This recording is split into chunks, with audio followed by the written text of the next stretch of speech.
بسم اللہ الرحمن الرحیم۔ اعوذ باللہ من الشیطان الرجیم، بسم اللہ الرحمن الرحیم۔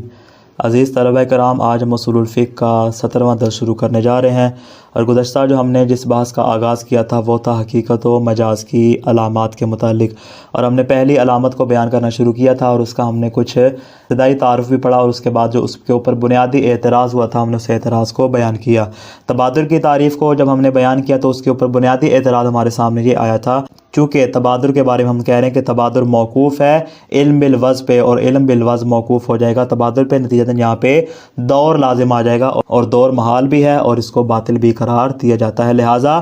آپ کے نزدیک جو تبادر علامت حقیقت ہے وہ وہاں پہ ثابت نہیں ہو سکے گی۔ اب یہاں سے آگے ہم انشاءاللہ بیان کرنے جا رہے ہیں اس کے جواب کو۔ کل چونکہ ہم نے اعتراض کو بیان کیا تھا، آج ہم اس کے جواب کو بیان کرنا چاہ رہے ہیں۔ جواب مرحوم مظفر نے بڑا دقیق انداز میں دیا ہے، انشاءاللہ کوشش کروں گا کہ اس کو آسان الفاظ میں آپ کے لیے مجسم کر کے بیان کروں۔ اعتراض کا جواب ہم دو صورتوں میں دے سکتے ہیں۔ پہلا کیا ہے، جو شخص عالم باللغت ہو اس کو جواب الگ دیا جائے گا، اس کا جواب ہم ابھی بیان کر رہے ہیں، اور دوسرا جو ہے وہ جاہل باللغت ہے کہ جس کو لغت کے بارے میں علم نہیں ہے، اس کا جواب انشاءاللہ ہم یہ اپنا پہلا جواب مکمل کرنے کے بعد اس کا جواب آگے انشاءاللہ ہم بیان کریں گے۔ یعنی ہم اعتراض کا جواب دو طرح سے بیان کریں گے، ایک وہ اعتراض جو عالم باللغت کے لیے ہوگا، اور دوسرا وہ اعتراض ہے جو کہ جاہل باللغت کے لیے ہوگا۔ اب پہلے جواب پہ ذرا غور کیجیے گا۔ فرماتے ہیں کہ یہ ایک عام سا اور سادہ سا قانون ہے کہ انسان جہاں پہ رہتا ہے، جس معاشرے میں رہتا ہے، وہاں استعمال ہونے والے کلمات کو وہ بچپن سے سنتا ہے، اور وہ جیسے جیسے بڑا ہوتا ہے، کیونکہ اس کو تو خود پتہ نہیں ہوتا، اس کے ذہن میں تو نہیں ہوتا کہ یہ لفظ کو اس معنی کے لیے وضع کیا گیا یا نہیں وضع کیا گیا، فرماتے ہیں جب وہ بڑا ہوتا چلا جاتا ہے اس کے پاس ایک معانی کا ذخیرہ پیدا ہو جاتا ہے، فرماتے ہیں کہ اس کے پاس بہت زیادہ الفاظ کا ذخیرہ جمع ہو جاتا ہے، جس کے نتیجے میں کیا ہوتا ہے کہ وہ الفاظ کو ڈھیر سارے معانی میں سے فقط ایک معنی کے لیے استعمال کرتا ہے۔ جس طرح معرفت کے باب کھلتے جاتے ہیں، اس کے پاس الفاظ کے معانی کی بھی کثرت ہوتی جاتی ہے، لیکن جیسے وہ لفظ سنتا ہے اس کو اس کے فلاں مخصوص معنی میں استعمال کرتا ہے، حالانکہ وہاں پہ چاہے وہ وضع کا علم حاصل کرے یا نہ حاصل کرے، اس کو بہرحال پھر بھی تبادر حاصل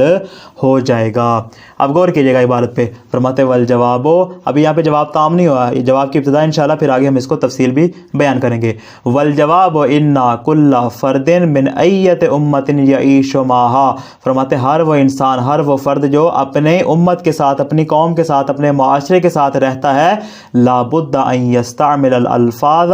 المتداولۃ عندها، فرماتے ضروری ہے، اس سے فرار ممکن نہیں ہے کہ وہ انہی الفاظ کو استعمال کرے کہ جو اس کے ہاں رائج ہے۔ اگر اردو بولنے والا ہے تو اس کے خاندان میں جو اردو بولیں گے، اس کے معاشرے میں جو لوگ اردو بولیں گے وہ انہی کو سیکھے گا۔ اگر پنجابی بولنے والا ہے، پنجابی سنے گا تو وہ اسی انداز میں کیا ہے اس کو سیکھے گا اور اسی پر عمل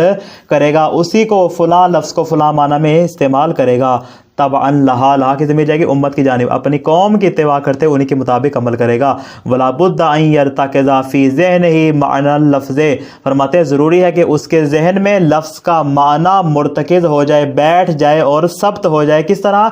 ارتکازن، ایسا مضبوطی سے ثبت ہو جائے کہ یستوجب انسباق ذہنہ الی المعنی عند سماع اللفظ، کہ جیسے ہی وہ کسی سے لفظ سنے فوراً بغیر توجہ کے اور بغیر کسی دلیل اور برہان کے فوراً معنی اس کے ذہن کی جانب کیا ہے منتقل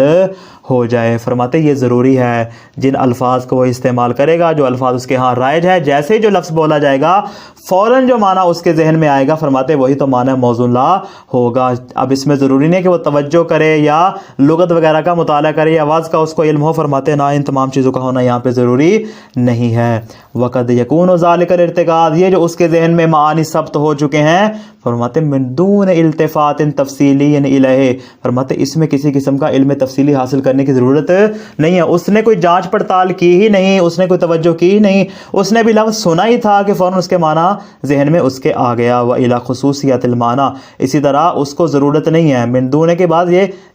من دون التفات تفصیلی الیہ ومن دون التفات الی خصوصیات المعنی، فرماتے اسی طرح اس کو اس کے معنی کی خصوصیات کی جانب توجہ کرنے کی ضرورت نہیں ہے۔ فَإِذَا أَرَادَ الْإِنسَانُ مَعْرِفَةَ الْمَعْنَى، اب انسان اگر ایک قدم آگے بڑھائے اور کیا کرنا چاہے کہ وہ کسی لفظ کے معنی کی معرفت حاصل کرنا چاہے، وَتِلْكَ الْخُصُوصِيَاتِ، اور اس کی جو خصوصیات ہے، جو اس کی فردی اور شخصی خصوصیات ہیں ان کو پہچانا چاہے، وَتَوَجَّهَتْ نَفْسُهُ إِلَيْهِ، اور اس کا نفس بھی اس جانب متوجہ ہو، فَإِنَّهُ يُفَتِّشُ عَمَّا هُوَ مُرْتَكِزٌ فِي نَفْسِهِ مِنَ الْمَعْنَى، فرماتے وہ تفتیش کرتا ہے، وہ جستجو کرتا ہے اس معنی کی جانب جو اس کے ذہن میں پایا جاتا ہے، جو اس کے ذہن میں ثبت ہو چکا ہے، فرماتے اس معنی کی جانب کیا کرتا ہے، اعتماد کرتا ہے، فَيَنْظُرُ إِلَيْهِ مُسْتَقِلًا عَنِ الْقَرِينَةِ، اور فرماتے وہ وہاں پہ کسی قسم کے قرینے کا محتاج نہیں ہوتا، بلکہ قرینے کو ایک طرف رکھ کے اس لفظ کا جو معنی اس کے ذہن میں آ رہا ہے وہ اس کی جانب متوجہ ہو جاتا ہے بدون علم تفصیلی۔ اب یہاں پہ علم اجمالی اور علم تفصیلی وہ نہیں ہے جو ہم دیگر ابحاث میں بیان کرتے ہیں۔ اجمالی تفصیلی سے مراد کیا ہے؟ اجمال سے مراد یہ ہے کہ انسان کے ذہن میں مطلب موجود ہوتا ہے، کہیں نہ کہیں اس کے گوشے میں موجود ہوتا ہے، کبھی بغیر توجہ کے وہ اس کو یعنی غافل ہوتا ہے لیکن اس کے باوجود بھی معنی اس کے ذہن میں آ جاتا ہے، اور کبھی توجہ کے ساتھ جو ہے وہ اس کا علم حاصل بہرحال کر لیتا ہے۔ اس کو کہیں گے اجمال، یعنی اس کو مختصر طور پہ اس لفظ کا معنی موزولہ معلوم ہے۔ اور تفصیل سے مراد کیا ہے کہ انسان اس چیز کی خصوصیات کے ساتھ اس کی جانب متوجہ ہوتا ہے۔ یہ تفصیل ہو جائے گی جس کو ہم نے ابھی اوپر والی 3 سطروں میں بیان کیا۔ فیرا فرماتے ہیں پس وہ دیکھتا ہے، پس وہ سمجھتا ہے، جانتا ہے کیا، ان المتبادرہ من اللفظ الخاص ما ہوا، کہ فلاں جو لفظ میرے سامنے پیش کیا جا رہا ہے، جو میرے سامنے بولا جا رہا ہے، اس سے جو تبادر ہو رہا ہے وہ کس کی جانب ہو رہا ہے، ما ہوا، کس چیز کی جانب اس کا تبادر ہو رہا ہے۔ اب ما ہوا کی وضاحت کیا کر آگے میں نے بیانی ہے، من معناہ الارتکازی، جو معنی اس کے ذہن میں رچ بس گیا ہے، فرماتے ہیں وہی معنی اس کے ذہن میں آئے گا، اسی کو ہم تبادر کا نام دیتے ہیں۔ فَيَعْرِفُ أَنَّهُ حَقِيقَةٌ فِيهِ، پس وہ جان لے گا اور سمجھ لے گا کہ یہی اس کا معنی ہے، حقیقی ہے۔ فَالْعِلْمُ بِالْوَضْعِ لِمَعْنَى خَاصٍ بِخُصُوصِيَاتِهِ التَّفْصِيلِيَّةِ، فرماتے ہیں کہ جو دوسرے مرحلے میں دیکھیں، پہلے مرحلے میں کیا ہے کہ اس نے سیکھا نہیں ہے، فقط اس کے اذہان میں جو معنی ان پہ انحصار کر رہا ہے، فرماتے ہیں اسی سے معلوم ہو جائے گا یہ معنی حقیقی ہے۔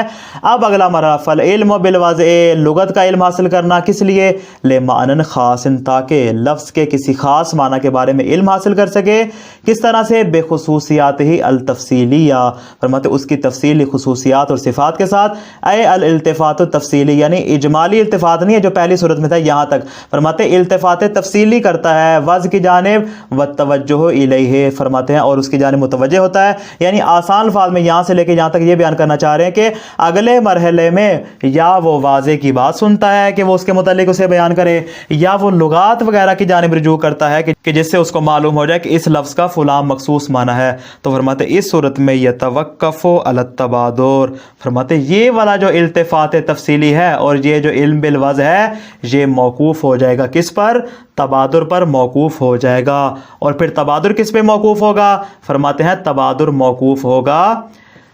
علی العلم الارتکازی، علم ارتکازی پر۔ یہ نقشہ نیچے آپ کو نظر آ رہا ہے، اس میں ساری بات واضح ہو رہی ہے، یعنی علم تفصیلی بالوضع موقوف ہوگا تبادر پہ، اور خود تبادر موقوف ہوگا علم اجمالی ارتکازی پہ۔ تو جو دور آپ بیان کر رہے تھے وہ یہاں پر لازم نہیں آئے گا۔ فرماتے ہیں والتبادر انما هو موقوف علی العلم الارتکازی، فرماتے تبادر علم تفصیلی بالوضع پر موقوف نہیں ہوگا بلکہ تبادر موقوف ہوگا علم اجمالی پر۔ آپ نے کیا کہا تھا، آپ نے کہا تھا علم تفصیلی بالوضع تبادر پہ موقوف ہوگا، اور تبادر موقوف ہوگا علم تفصیلی بالوضع پہ۔ ایسا نہیں ہے، تبادر آگے موقوف ہوگا علم اجمالی ارتکازی پر، اسی کو بیان کرے۔ فرماتے والتبادر انما هو موقوف علی العلم الارتکازی، تبادر موقوف ہوگا علم ارتکازی پر، کس طرح، بوضع اللفظ لمعناہ غیر الملتفت الیہ، کہ لفظ کو اس معنی کے لیے وضع کیا گیا ہے لیکن وہ اپنے ذہن میں اس کے بارے میں سوچ نہیں رہا۔ بعض اوقات انسان غافل ہوتا ہے لیکن اس کے باوجود بھی اس کے معنی موضوعہ کی جانب متوجہ ہو جاتا ہے۔ اس لیے فرماتے تبادر کے لیے ضروری نہیں ہے کہ علم تفصیلی بالوضع ہونا چاہیے بلکہ علم اجمالی ارتکازی بھی ہو تب بھی تبادر ہو جاتا ہے، اور تبادر کو سمجھنے کے لیے علم تفصیلی بالواضح کی ضرورت پڑے گی، یعنی اس کا جو معنی موضوع ہے اس کے لیے ہمیں واضح کی جانب رجوع کرنا پڑے گا، اور خود تبادر کے لیے ہمیں علم اجمالی ہی کافی ہوگا۔ تو کیا نتیجہ نکلا کہ یہاں پہ ہمارے پاس دو طرح کے علم ہے، والحاصل ان هناك علمین، فرماتے ہیں یہاں ہمارے پاس دو طرح کے علم آ جائیں گے، احدہما یتوقف علی التبادر وهو العلم التفصیلی، ایک تبادر پہ موقوف ہوگا، اور تبادر پہ کون سی چیز موقوف ہو رہی ہے؟ علم تفصیلی بالوضع، والآخر یتوقف التبادر علیہ، اور دوسری چیز جس پہ تبادر موقوف ہوگا وہ ہے هو العلم الاجمالی الارتکازی، علم اجمالی ارتکازی، جو آپ کو پہلے دن سے تھا کہ جس کی جانب آپ نے توجہ نہیں کی، آپ نے علم بالواضح حاصل نہیں کیا، اس کے باوجود بھی آپ کو پتہ چل گیا کہ فلاں لفظ کو فلاں معنی کے لیے واضح کیا گیا ہے۔ تو کیا نتیجہ نکلا؟ فرماتے ہیں کہ ایک علم ہمارے پاس وہ ہے جو تبادر پہ موقوف ہے، اور دوسرا علم وہ ہے کہ جس پہ تبادر موقوف ہے، یعنی ایک علم ہمارے پاس نہیں ہوگا، ہمارے پاس دو طرح کے علم آ جائیں گے۔ فرماتے ہیں حاض الجواب بالقیاس الی العالم بالوضع، گفتگو کی ابتدا میں جو میں نے بیان کیا تھا کہ ہم دو طرح کے جواب بیان کریں گے، ایک عالم باللغت کے اعتبار سے اور دوسرا جاہل باللغت کے اعتبار سے۔ فرماتے ہیں دوسرا جواب جو ہم بیان کر رہے ہیں وہ جاہل باللغت کے اعتبار سے بیان کریں۔ فرماتے ہیں حاض الجواب بالقیاس الی العالم بالوضع، اب تک جو ہم نے جواب دیا ہے یہ کس کے لیے ہے؟ عالم بالوضع کے لیے ہے، کہ جس کو وضع کے بارے میں تھوڑا بہت علم بہرحال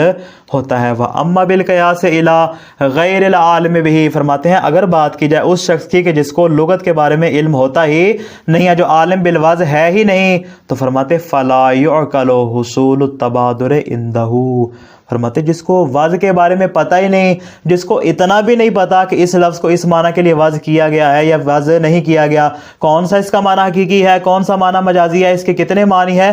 جس کو وضع کے بارے میں علم ہی نہیں ہے، فرماتے فلا یعقل، ممکن نہیں ہے کیا؟ حصول التبادر عندہ، کہ ایسے شخص کو، کون سے شخص کو؟ عندہ کی ضمیر جائے گی غیر عالم کی جانب، کہ جو غیر عالم باللغت ہے اس کو تبادر حاصل ہو جائے، لا یعقل یعنی لا یمکن، ایسا ممکن نہیں ہے۔ کیوں؟ لفرض جہلہ باللغہ، اس لیے کہ اس کو لغت کا پتہ ہی نہیں، جب لغت کا ہی نہیں پتا تو اس کو کیا پتا معنی موصولہ کیا ہے اور معنی مجازی کیا ہے۔ تو کیا نتیجہ ہوا اس کا؟ نتیجہ یہ ہوا کہ جو غیر عالم ہے اس کو براہ راست، میں یہ جملہ یہاں پہ ایڈ کر رہا ہوں، انشاءاللہ اس کی آگے تفصیل آ رہی ہے، یعنی براہ راست اس کو تبادر حاصل نہیں ہو سکتا۔ کیوں؟ اس لیے کہ وہ لغت کے بارے میں عالم نہیں ہے۔ آگے فرماتے ہیں نعم یکون التبادر امارتن علی الحقیقت، البتہ یہاں پہ اتنا امکان پایا جاتا ہے، نام سے آگے امکان بیان کرے، فرماتے ہیں اتنا امکان تو ہے کہ ایسے شخص کے لیے کہ جو غیر عالم ہے، جو جاہل باللغہ ہے، فرماتے ہیں اس کے لیے تبادر کیا ہے؟ علامت حقیقت بن جائے، اندہ کی ضمیر جائے گی غیر عالم کی جانب گیا، غیر عالم کے لیے بھی ہم تبادر کو علامت حقیقت قرار دے دیں، کب؟ اذا شاہد التبادر عند اہل اللغہ، تبادر وہ نہیں کر رہا، تبادر کا مشاہدہ کر رہا ہے، کہاں پہ؟ عند اہل اللغہ، اہل لغت کو دیکھ کر کہتا ہے کہ ہاں جب وہ یہ لفظ استعمال کرتے ہیں تو اس کو فلاں معنی میں استعمال کرتے ہیں، یعنی تبادر کوئی اور کر رہا ہے، تبادر یہ نہیں کر رہا، غیر کا تبادر اس کے لیے کیا بن جائے گا؟ حجت بن جائے گا۔ خلاصہ اتنا سا ہے، یعنی ان الامارۃ عندہ تبادر غیر ہی من اہل اللغہ، یعنی اس کا اپنا تبادر اس کو کوئی فائدہ نہیں دے گا۔ کیوں؟ اس لیے کہ ہم نے ابھی بیان کیا کہ جب اس کو علم بالوضع ہی نہیں ہے تو تبادر بھی نہیں ہو سکتا۔ فرماتے ہیں اگر اس کو تبادر کا فائدہ ہوگا تو کب ہوگا؟ جب اس کا غیر تبادر کرے گا، غیر سے مراد ہر کوئی نہیں ہے، اس غیر کی وضاحت آگے ہو رہی ہے، من اہل اللغہ، یعنی واضعین اور اہل لغات اور اہل معاجم جب تبادر کریں گے تو ان کا تبادر اس کے لیے حجت قرار پا جائے گا۔ مثال دے رہے ہیں آگے، مثلا اذا شاہد الاعجمی من اصحاب اللغة العربیہ ان سواک اذہانہم من لفظ الماء المجرد عن القرینہ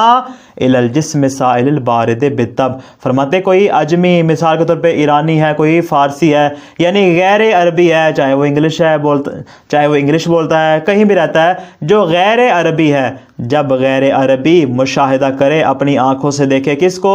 اصحاب لغہ عربیہ، عربی بولنے والے اصحاب کو دیکھے، کیا کہ انسبا کا اذہانہم، یہ جو ہم بہت امپورٹنٹ ہے، یعنی ان کا ذہن منتقل ہو رہا ہے، یہ جو غیر عالم ہے اس کا ذہن منتقل نہیں ہو رہا بلکہ ان عربیوں کا ذہن منتقل ہو رہا ہے، کس سے؟ من لفظ الماء، وہ لفظ ما بولتے ہیں. اب اس کو تو نہیں بیچارے کو پتا کہ لفظ ما کیا ہوتا ہے, اس ما کا معنی موصولہ کیا ہے. فرماتے ہیں ان سے لفظ ما کو سنتا ہے, لیکن المجرد عن القرینہ, وہاں پہ کسی قسم کا کلام قرینہ بھی موجود نہیں, فقط وہ مشاہدہ کرتا ہے اس بات کا کیا کہ وہ لفظ ما کو استعمال کرتے ہیں الی الجسم السائل, بہنے والے سیال مادے کے لیے اس کو استعمال کرتے ہیں, کہ البارد بالطب, جو فطرتاً کیا ہوتا ہے, ٹھنڈا ہوتا ہے, فطرتاً طبعاً سرد ہوتا ہے. فرماتے ہیں کہ وہ کیا کرتا ہے, مشاہدہ کرتا ہے. پس ان کا یہ تبادر یعنی عربیوں کا لفظ ما سے جسم سیال البارد بالطب مراد لینا, ان کا جو تبادر ہے وہ اس غیر عالم کے لیے کیا ہو جائے گا, حجت قرار پا جائے گا. فلا بد ان یحصل له العلم, پس اس کے لیے علم حاصل ہونا ضروری ہو جائے گا. کس بات کا, بان هذا اللفظ موضوع لهذا المعنى عندهم. دیکھیں عندهم کی تعبیر پھر آ گئی کہ یہ لفظ اس معنی کے لیے واضح کیا گیا, اس کا اپنا یقین نہیں ہے. عندهم ان عربیوں کے نزدیک کیا ہے, اس لفظ کو اس معنی کے لیے واضح کیا گیا, اسی لیے تو وہ لفظ ما سے یہ مراد لیتے ہیں. نتیجہ وعلیہ فلا دور ہونا, جس طرح ہم نے کہا تھا کہ عالم باللغت کے باب میں دور نہیں ہے, فرماتے جاہل باللغت میں بھی کوئی دور موجود نہیں ہے. کیوں, لأن علمه يتوقف على التبادر, بہتر تھا یہاں پہ علی تبادر غیری ہو جاتا تاکہ مزید آسان ہو جاتا. فرماتے ہیں آگے مزید آ رہا ہے, فرماتے ہیں لأن علمه يتوقف على التبادر, فرماتے ہیں کہ اس کا علم تبادر پہ موقوف ہوگا. کون سا تبادر, کہ یتوقف علی علم غیر ہی, دیکھیں یہ غیر ہی آ رہا ہے, یعنی وہ تبادر جو غیر کے علم پر موقوف ہوگا, یعنی یہاں پہ اس کا کوئی ذاتی علم نہیں ہوگا بلکہ اغیار کا علم ہی اس کے لیے حجت قرار پا جائے گا. نتیجہ نہ عالم باللغت کی صورت میں دور لازم آئے گا اور نہ جاہل باللغت کی صورت میں دور لازم آئے گا. خلاصہ کیا ہوا آج کے درس کا, اعتراض کرنے والے کے نزدیک تبادر علم بالوضع پہ اور علم بالوضع تبادر پہ موقوف ہے, جو کہ واضح دور ہے اور دور محال ہے. لیکن مصنف کے نزدیک یہاں دور نہیں ہے, چاہے عالم بالوضع ہو یا جاہل بالوضع. عالم بالوضع کا علم تفصیلی تبادر پہ موقوف ہوتا ہے اور تبادر علم اجمالی ارتکازی پہ موقوف ہوتا ہے.